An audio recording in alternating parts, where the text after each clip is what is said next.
In tonight's rewrite, sodomy laws, which is to say anti-sodomy laws. And now I know a lot of you are thinking, I want people to be free to practice sodomy or even perfect sodomy, but I can live without sodomy.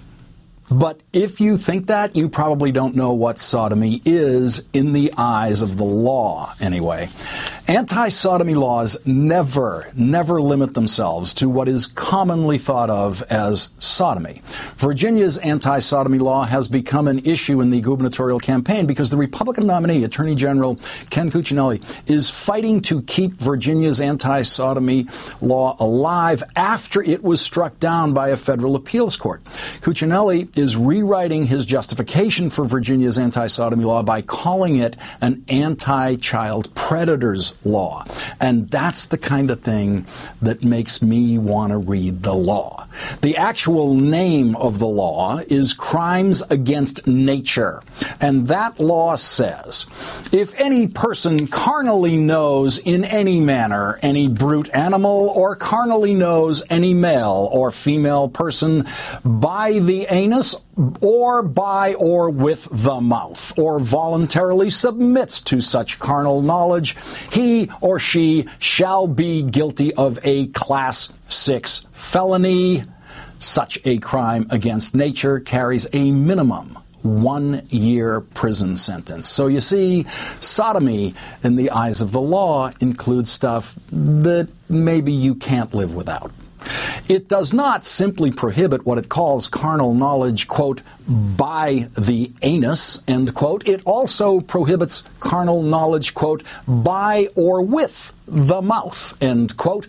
And because the law applies to, quote, any person, any male or female person, end quote, that means any kind of carnal knowledge with a male or female mouth coming into contact with a carnal body part of a male or female.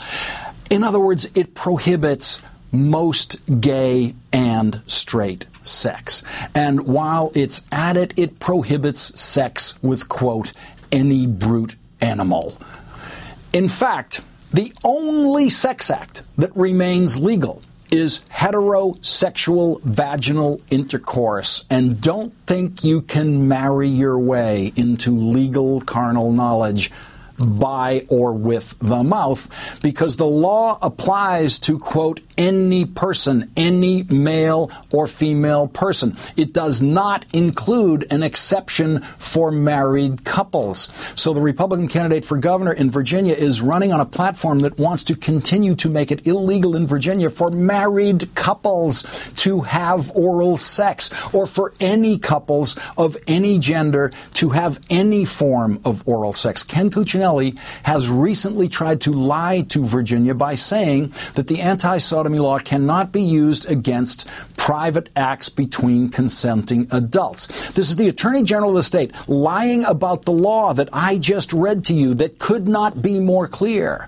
And how do we know he knows he's lying and not just stupid? Because when he served in the state Senate, he voted against a measure that would have changed the law to no longer apply to private consensual sex.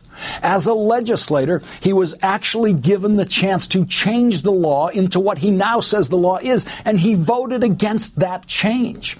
So when the Republican candidate for governor finds himself in a campaign debate, is it not reasonable to ask him if he has violated that law that he supports? Is it not reasonable to ask him specifically if he has violated that law since 2004 when he cast that vote to make sure that that law continued to apply to private consensual sex and marital sex and the private consensual sex of married couples? Now, I'm not eager to ask every candidate for governor in every state what sex acts they consensually engage in with their spouses.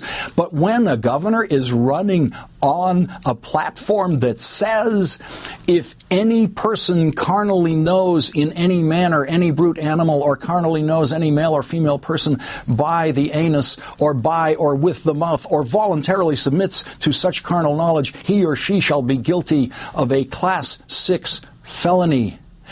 and go to jail for a year, then I want to know if that candidate or his wife have done anything that would, under that law, put them in jail for a year. I also want to ask what the new state tourism slogan is going to be, because Virginia is for lovers is bullshit.